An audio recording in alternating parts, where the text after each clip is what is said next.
If you're not willing to go in there and face yourself, you're not gonna find anything. You're gonna live right here on surface, man, right here on surface.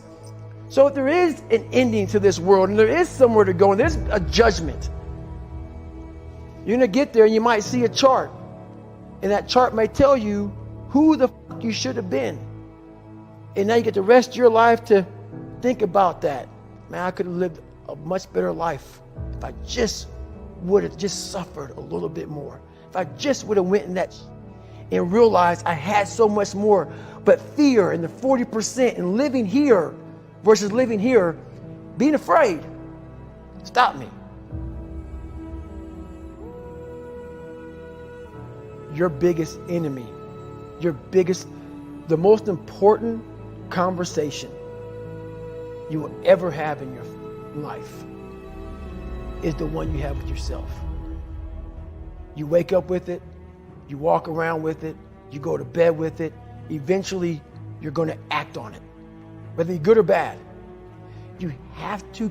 That's why the whole thing about this book I have, it's about you. It is about you. It's strictly about you finding who you are. So many people die, live 100 years, never fucking know who they are. Never know who they are. You have to look in that mirror and know there's so much more in here, man. Because I can literally right now be a 300-pound guy spraying for cockroaches still to this day. If I did not look in that mirror and say, there has to be more to this. This can't be it. And then willing to go into it, dive deep into it, and give all I have to find it. So that's what all that's about. Let's say there's 10 people in this room and we're all mediocre. But I'm the best of the mediocre people. I now think I'm great. I'm great. We surround ourselves around people that make us feel great. They tell us what we want to hear.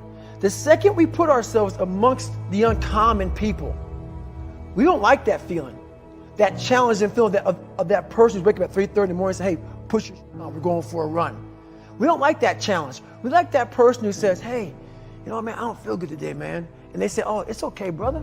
We'll take a day off. Maybe we'll get a pizza and watch the game. We like that. We love that feeling. Why? Because you understand, man, we're good, bro. We don't want that motherfuckers like this. Hey, man, no, bro. Get your fucking shit on, man. Stop being a punk. We don't want that in our lives. We don't want that person who's constantly challenging our weaknesses. We want that person who's constantly, making us feel nice and good and secure in ours. That's the mediocrity of life. We want to be the best amongst the average people. People wonder, how do you stay hungry all the time?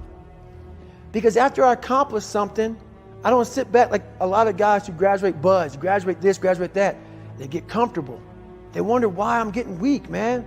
I don't know, I lost my edge. What's going on? Because once you hit the top of the fucking mountain, guess what happened? I'm good.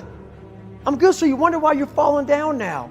Because once you reach the top of the mountain, you got to build another one. That's mediocrity. There's a lot of people in mediocrity who have a nice resume, but they're one-timers, man. They hit a one-time deal. They busted it open, got a lot of money, but they're good. You're mediocre now, man. What are you fucking doing today, tomorrow, the next fucking day? That's why I don't listen to theorists. I don't listen to all that bullshit. I listen to a motherfucker who's like this, man. What's wrong, man? I'm fucking tired, dude. Why are you tired? Because tomorrow, I gotta do the fucking shit again, man. Whatever it is that made me fucking nauseous and sick to my stomach, it made me hurt. There's no ending. And that's the person I listen to. That's the person who's gained knowledge. You gain knowledge through suffering. And on the other end of suffering is a world that very few have ever seen. It's a beautiful world because that's where you find yourself.